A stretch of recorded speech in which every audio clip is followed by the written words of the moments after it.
La actualidad informativa al instante y con la óptica profesional de Pablo y Lyndon San Martín Rodríguez. De lunes a viernes. Prensa Radial. Prensa Radial. SR Radio. Ecuasur 102.1. Más potencia en radio.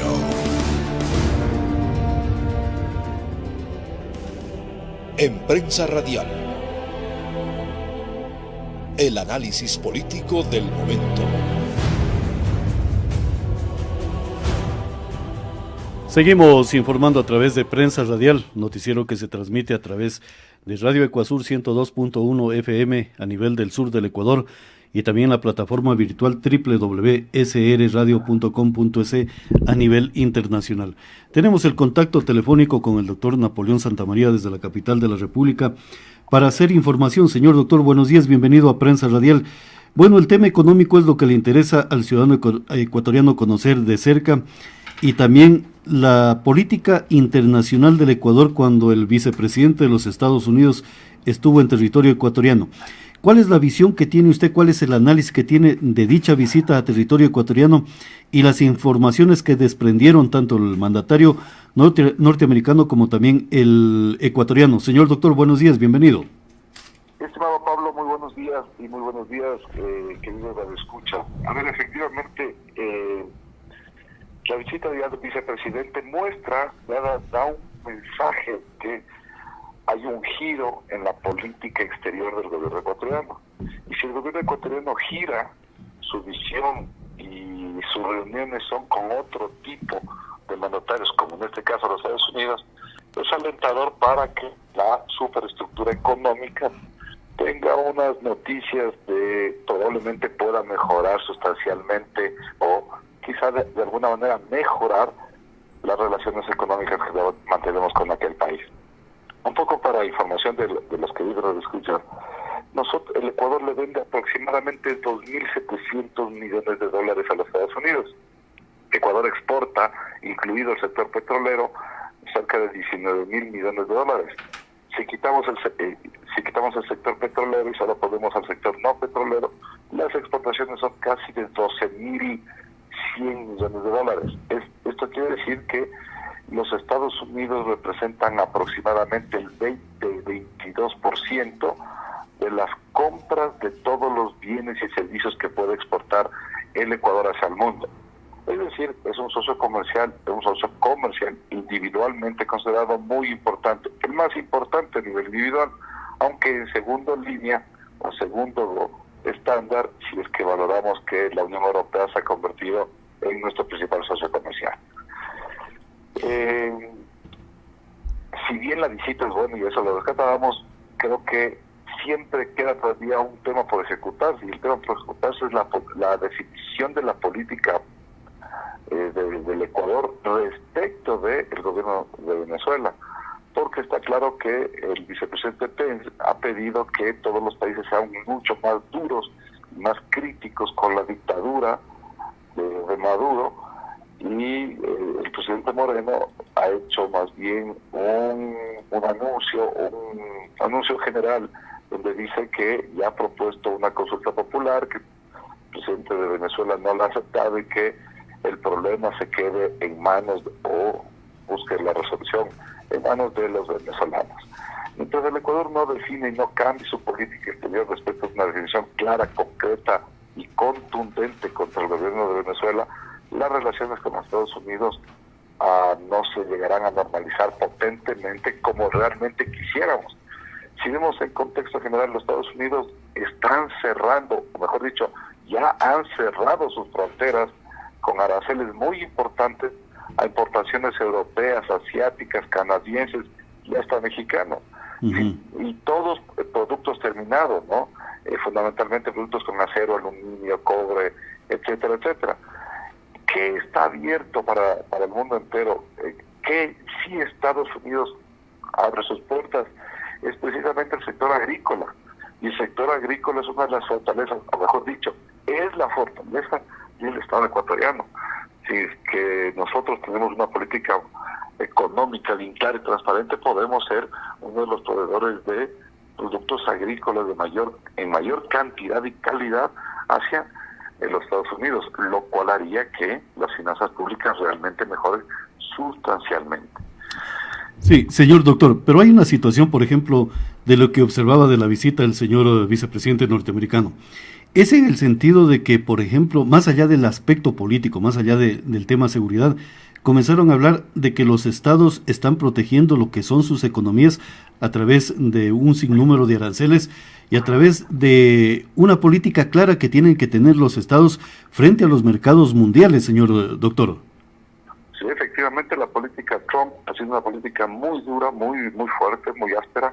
Él comenzó con aranceles muy bajos del 5, del 10 y luego los incrementó hasta el 25% en el caso puntual del acero y del aluminio, con lo cual bloqueaba muchísimas importaciones chinas y europeas, pero luego las extendió y ya las hizo copartícipes a las importaciones provenientes desde Canadá, desde México y ahora del Japón. El mundo estaba expectante para saber cuál era la reacción de estos países, y ahora vemos que estos países tomaron una retaliación comercial y también implementaron aranceles. Es decir, hoy día el mundo entero vive una guerra comercial vinculada a aranceles. Uh-huh. Si usted ve, es una guerra dentro de un marco jurídico, porque la OMC sí permite que los países pongan aranceles. Claro. Hasta determinado límite y sin que se notifique, se altera determinadas cláusulas del derecho comercial internacional, como son más favorecida, no discriminación, etcétera, etcétera. Pero lo que queda claro es que si es que bien el mundo entró en esta guerra comercial, quedamos las economías primarias exentas de esta guerra, porque el Ecuador no es un productor de bienes con acero, con aluminio, con cobre. Nosotros somos importadores naturales de esas cosas. Claro. Pero sí somos unos exportadores naturales de bienes primarios, agrícolas, agropecuarios, acuícolas, piscícolas, etcétera, donde el Ecuador, estimado Pablo, tiene que centrar los ojos. El Ecuador, recordemos, el año anterior fue nuestro producto de mayor exportación fue el camarón. Ya dejó de ser, después de casi 49 años que fue el banano, dejó de ser el banano y pasó a ser el camarón. Y hoy día tenemos fortalezas inmensas en otros productos agrícolas como el café de altura, el cacao fino de aroma, el aguacate, bueno, y una cantidad de productos. Si es que el Ecuador enfoca realmente su desarrollo nacional en el sector agrícola y mediante estos flujos comerciales internacionales que no han sido objetados por las barreras norteamericanas, entramos a estas economías de manera más sólida y potente, entonces no solo que generamos más riqueza, estimado Pablo, sino que recordemos que la agricultura, en general el agro como gran capa de todo lo que es agricultura, acuicultura, piscícola, etcétera, todo lo que es el agro, utiliza cerca del 30% de las personas que tienen pleno empleo en el Ecuador. Uh-huh. Es decir, el ecuatoriano que forma parte de la población económicamente activa y que está plenamente empleado, y recordemos que en el Ecuador de cada 10, 4 tienen pleno empleo. Bueno, de esos 4, el 30% es la agricultura, el agro en general. Es decir, no solo que el agro nos puede permitir, como nos ha permitido hasta ahora, generar mayor riqueza, sino también generar mayor cantidad de empleo. Porque recordemos que lo que necesitan los ciudadanos ecuatorianos es generar empleo. El problema y la crisis que no logramos salir después de estos 10 años de desgobierno del señor Correa es que generar empleo es muy difícil, muy complicado, porque el Estado fue ese ente motor que generaba un empleo de una forma indiscriminada y que a la larga hoy vemos no se puede sostener. Ya el Estado ecuatoriano lastimosamente no tiene los 830 millones de dólares mensuales para pagar la nómina del sector público. Uh-huh. Por lo tanto es el sector privado el que tiene que comenzar a generar esto, y para generar esto no hay mejor industria que la industria vinculada al agro y luego el sector de la construcción, y estos son los grandes sectores que el país necesita explorarlos, explotarlos, reactivarlos para que se genere bienestar en nuestros ciudadanos, ¿no? Claro, doctor, hay una situación, por ejemplo, la que yo estaba atisbando de esos diálogos en el Ecuador con Estados Unidos, en el sentido de que, claro, el Ecuador es productor casi de materias primas primarias y también semi elaboradas. Pero hay una situación, señor doctor, que se escucha y se manifiesta por parte de algunas economías mundiales en el tema de las patentes de productos fabricados, y también se habla de las rutas comerciales, del nivel de seguridad que brindan determinadas potencias económicas a las rutas comerciales universales, señor doctor. Sí, usted ha tapado algo esencial, ¿no?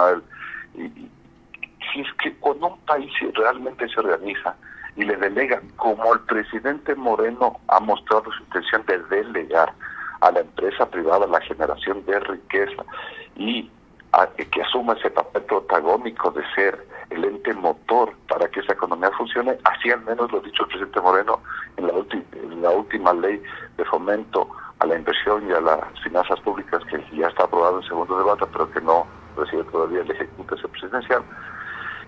Si es que eso realmente es la visión del gobierno de turno, el Estado tiene que actuar y controlar dos temas que son fundamentales y que usted los ha citado. Primero, el tema de marca país. Es decir, no solo que nuestros productos tienen que tener patente y cumplir con un conjunto de estándares internacionales de producción amigables con el medio ambiente, sino que adicionalmente construir marca país, Pablo. Claro. Comparémonos con Colombia. Colombia tiene más de 1,000 o 2,000, no tengo el dato, pero una cantidad de productores de café. Hasta que finalmente llegó el Estado colombiano y les dijo así, entre 2,000 marcas no van a poder competir y no van a poder ganarse mercados internacionales. Generen marcas, países, donde unidos pongan un nombre y el Estado les ayuda a fomentar. Bueno, y ese es el producto de Juan Valdez, que ahora es una productora gigante de café y que está casi en todos los países del mundo. Esto es lo que se llama marca país, y el Ecuador todavía no tiene cerrada. Nosotros somos el mayor productor de banano, tenemos la mejor rosa del mundo. Nuestro camarón es el mejor camarón del mundo, pero no tiene una marca por medio de la cual se la llegue a reconocer a nivel internacional y que sea el ancla fidedigna para saber que el mundo lo que quiere es esa marca de ese producto que es ecuatoriano.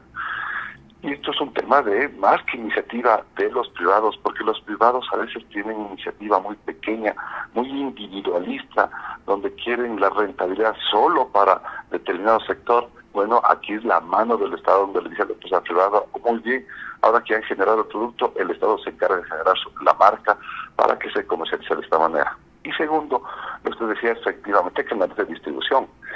Ahora la teoría del derecho comercial está diciendo que, aparte adicionalmente a los canales de distribución, tiene que haber canales de acopio y de recolección. El Ecuador está todavía es muy endeble, es muy vacío, tiene muy poca infraestructura para acopio y recolección. Por eso hablemos que el principal objetivo de un Estado es fomentar, controlar, acordar y llegar a controles de estos sistemas de comercialización y de distribución de nuestros productos.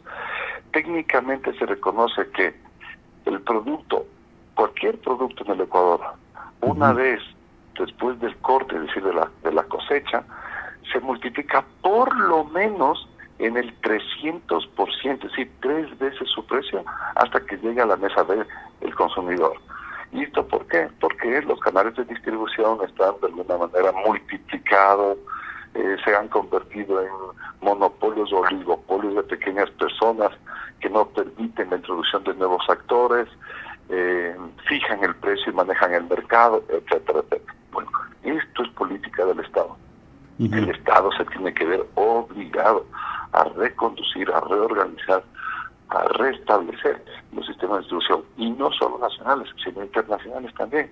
Recordemos que nuestras formas de salir son o las costas o las aéreas, y nosotros no tenemos como Estado ecuatoriano una flota pesquera, una flota de barcos importante que pueda manejar o competir con transnacionales en la distribución de mercaderías a nivel internacional. Y por ello es que la mano del Estado es muy importante en estos dos sectores.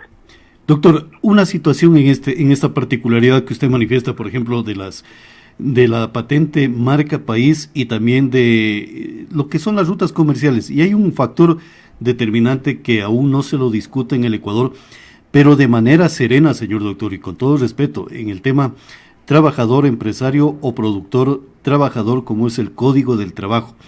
A nivel internacional se está ya moviendo el tema económico, como la acción militar, pero el Ecuador, si no revisamos correctamente el tema del Código del Trabajo para ordenar correctamente lo que sería el nivel competitivo del Ecuador frente a la región y frente al mundo, nos podemos quedar, señor doctor, porque la mano de obra en el Ecuador es sumamente cara en relación a otros países de América Latina, doctor. Y efectivamente, a ver, en el último proyecto enviado por el presidente, el giro del Estado ecuatoriano respecto de la inversión privada y de retraer a la acción gubernamental o pública como eje central de la economía es absolutamente manifiesta. Es decir, la ley sí le traslada al sector privado ese eje protagónico para mover la economía. Muy bien, si es que esa es la visión, si es que allá queremos ir, aunque me parece a mí personalmente que la ley es muy desbordada porque tiene exoneraciones, por ejemplo, en la querida provincia de Loja, en la ciudad de Loja puntualmente, las nuevas industrias tienen exoneración de hasta 20 años. Entonces me pongo a pensar en la competencia de industrias de varios años atrás con las nuevas industrias va a ser algo que se convierta casi en competencia desleal, como por ejemplo que venga otra compañía parecida a ILE y le compita, y ILE sí tenga que pagar impuesto a la renta y la nueva compañía, la nueva industria, que tenga exonerado 20 años impuesto a la renta. Me parece una exageración que debemos ir modulando, pero de todas maneras, en esta exagerada concesión de beneficios de la empresa privada, lo que se le busca es reactivarla. Pero, y usted topa algo fundamental, mi señor Pablo, no puede haber una inversión extranjera ni nacional potente, interesante, seria para el desarrollo del país, en la medida en que no se trabaje con capacitación, tecnificación y desagregación tecnológica en favor de nuestra mano de obra. Y usted dice una razón, el problema no está en que nuestra mano de obra de hoy día es costosa. Ahí no solo está el problema, o mejor dicho, ese no es el problema. El problema es que no es una mano de obra de calidad. Y por eso es que cuando hay una ley de estas, como la que presentaba el presidente Moreno, que llama al mundo entero a invertir en Ecuador, es importantísimo que no solo el Estado, no solo el empleador, sino los queridos redescuchas ciudadanos que trabajamos en las empresas ecuatorianas, nos dediquemos a capacitarnos. Tuvimos 10 años de desconocimiento donde el gasto suntuario, el cambio indebido de artículos no necesarios en nuestra vida, por ejemplo, autos cada 2, 3 años, licuadoras, lavadoras, televisoras y todo lo que podíamos comprar, esa era la vorágine del ciudadano ecuatoriano. Cuando lo correcto debe haber sido haber invertido determinada cantidad de recursos que tenemos en el bolsillo, en mayor capacitación, en manejar un segundo idioma, en conocer nuevas técnicas. Es decir, el reto de la inversión nacional extranjera, tal como está previsto, no solo es para el Estado, no solo es para el sector empresarial, es fundamentalmente para los trabajadores y consumidores ecuatorianos, quienes tienen que, si cabe la expresión, cambiar este chip y hacer que esta mano de obra sea cada vez más técnica, tecnificada, con mayor capacitación. Y esto es parte de este trípode, ¿no? Que el Estado regule, que el empresario diversifique y que desde luego el empleado, tenga la iniciativa de capacitarse, de dar valor agregado a su conocimiento, a su talento y a su trabajo en la industria o en el negocio. Claro, lo que dice usted, señor doctor, tiene asidero en el sentido que, por ejemplo, imaginemos, empresa Isle, que es la más visible en el sur del Ecuador y principalmente en Loja, de pronto para el empacado al vacío, pongo un anuncio, ¿saben qué? Necesito un trabajador que tenga esta especialidad en lo que es informática y el manejo de elementos cibernéticos para poder mejorar la calidad de producción y también la distribución. Y a lo mejor el obrero que simplemente está capacitado en quehaceres de cómo manejar un celular no va a ser competente para ello, señor doctor. Efectivamente, qué buen ejemplo, esa es la gráfica del ejemplo. ¿Y eso por qué pasa? ¿Por qué ese empleado no llegó a capacitarse? Quizá porque tuvo un empleador, un empresario, que no tenía esta visión de capacitar a su gente, de formarla, y el Estado tampoco no tiene en ninguna parte del país centros de capacitación permanente. conveniente. Y las universidades públicas, que deberían funcionar con lo que se llama de educación continua, tampoco ha funcionado en el país a través de lo que es educación continua. Lo que es muy diferente en Europa, que en los veranos europeos la educación continua es muy intensiva y los trabajadores se capacitan. Pero bueno, si todas estas adversidades existen en el país y nuestros trabajadores no han podido capacitarse, es iniciativa de los trabajadores, de Pablo, y esto es un llamado también a los queridos, a toda la fuerza laboral del país. Es necesario que cada día tecnifiquen su mano de obra, que sepan nuevas destrezas, nuevas habilidades, porque esas nuevas destrezas, esas habilidades les da mayor ventaja competitiva y hace que este país no solo tenga riqueza natural, no solo tenga quizá intención de empresarios de invertir, sino que tiene calidad de mano de obra para salir adelante. En el momento que tengamos un país armado, no solo con políticas públicas claras que orienten el desarrollo nacional, con empresarios serios, honestos y transparentes, que sí los hay, lastimosamente los empresarios a veces quedan manchados por unos cuantos que son no pagadores de impuestos, se quedan con los no pagadores de seguridad social, informales, etcétera, pero la gran mayoría sí son buenos empresarios. Y si a esta dupla sumamos un tercio, un tercer partícipe que es trabajadores con calidad, con eficiencia y altamente competitivos, créanme, estimado Pablo, este país puede llegar a ser una potencia a nivel de Latinoamérica. El Ecuador tiene ingentes riquezas que no han sido explotadas.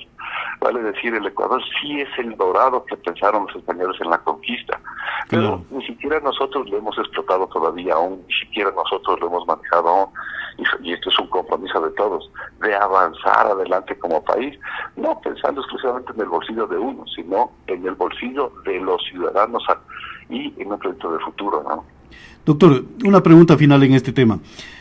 ¿Cómo usted observa al ministro de Economía actual, al el señor ministro Richard Martínez, y también al ministro Ledesma de Trabajo, cuando él habla de que si nadie gana un concurso, esas partidas se eliminan? ¿El Estado obeso tiende a regularizar su metabolismo, doctor?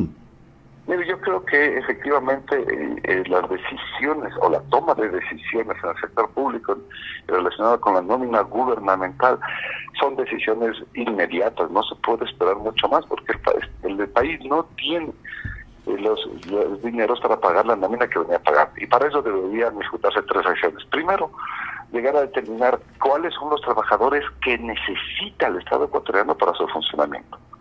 De esa manera descartamos todos aquellos que están en exceso, burocracia dorada, todos los contratos que el señor Correa dejó haciendo los últimos meses, que realmente fueron amigos agnados y cornados, y toda esa gente que no necesita el Estado ecuatoriano definitivamente debe ser desincorporada. Segundo, sin embargo, de que fuesen necesarios llegar a una regulación de ingresos del sector público, es decir, no podemos tener trabajadores del sector público que tengan ingresos a título de consultores, asesores o cualquier símil con remuneraciones de $5,000 o $6,000 mensuales. Eso el Estado ecuatoriano no lo puede pagar. Claro. Quizá otro Estado más rico, como cualquier europeo, lo puede pagar, el Estado ecuatoriano no. Y en ese caso, como son personas necesarias, pero estamos pagando un sueldo significativamente alto, entrar a una regulación de su sueldo a través de cambios de partidas presupuestarias y cambio de reorganización dentro del sector público en el escalafón. Y tercero, el tema de efectivamente no solo proteger a los trabajadores. Nosotros siempre tenemos que los trabajadores del sector público que ganen menos de $1,000 no deben de ser incorporados, porque ese no es el peso para el Estado. El peso para el Estado está en las altas remuneraciones, y por eso es que proponemos siempre que, como tercer punto, se evalúe que el recorte debe estar adicionalmente a estos dos temas que nos hablamos de la nómina, mi estimado Pablo, en el gasto administrativo del Estado. Si la nómina del Estado llega a ser cerca de 9.200 millones para este año, los gastos administrativos llegan a ser casi 3.300 millones, Pablo. ¿Y qué son los gastos administrativos? Viajes de lujo en avión, hoteles con sus delegaciones en el exterior, vehículos del sector público, etcétera, etcétera. Un conjunto de gastos que hoy vemos en buena hora a causa del Mundial, que no son parte de los gastos de los estados europeos. Ahí sí tendrán 2 o 3 o 5 jerarcas gubernamentales vehículos, pero no como en este país, que cualquier funcionario público de alto, de rango medio, alto y hasta abajo tiene vehículo, o que viajan en primera clase. Bueno, ese es el gasto administrativo del Estado, que tiene que ser también controlado, medido, regulado y disminuido. ¿Por qué? No podemos olvidarnos que si es que entra el Estado ecuatoriano a un sobrerecorte de personal, ese sobrerecorte de personal lo que genera, estimado Pablo y queridos amigos, es menor actividad económica, porque no es solución despedir a 2.000 trabajadores o a 10.000 trabajadores del sector público y hacer que esas personas que antes demandaban bien servicio de la economía hoy se conviertan en actores secos de la economía y que por lo tanto perjudiquen los flujos comerciales y económicos. Así que, sopesando la irresponsabilidad, porque hay un culpable y ese culpable se llama Rafael Correa, la irresponsabilidad de este señor Correa hace que tengamos que tomar ajustes, que los ajustes al menos no sean tan drásticos, no sean tan graves, sobre todo para las personas, y por lo tanto una regulación no solo en nómina, sino también en gastos administrativos estaduales, nos parece que es lo procedente y lo correcto. Perfectamente, señor doctor. Yo le agradezco a usted su aporte informativo a través de Prensa Radial. Este noticiero se transmite a través de Radio Ecuasur 102.1 al sur del Ecuador y a través de www.srradio.com. Gracias, doctor Napoleón. Gracias, doctor Pablo. Un buen día y mucha enhorabuena para todos.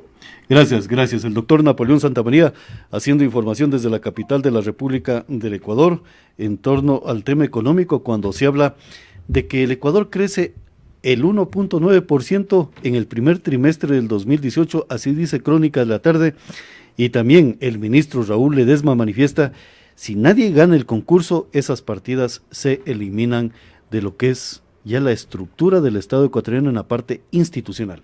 Que bien por ello, porque en Loja hay muchos funcionarios que no hacen nada, que simplemente pasan calentando el escritorio, calentando el asiento y viendo que las horas pasen para poder picar, tanto a las 8 de la mañana, 12 del día, 2 de la tarde y 18 horas. Y después de ello, de un buen tiempo de realizar ninguna actividad, solicitar vacaciones para que el pueblo ecuatoriano les pague dichas vacaciones. Yo creo que es el momento de sincerar estos temas. El tema, por ejemplo, de salud, el tema de educación, donde se enroló a mucho personal que tenía un nivel ideológico de la línea Verde Flex.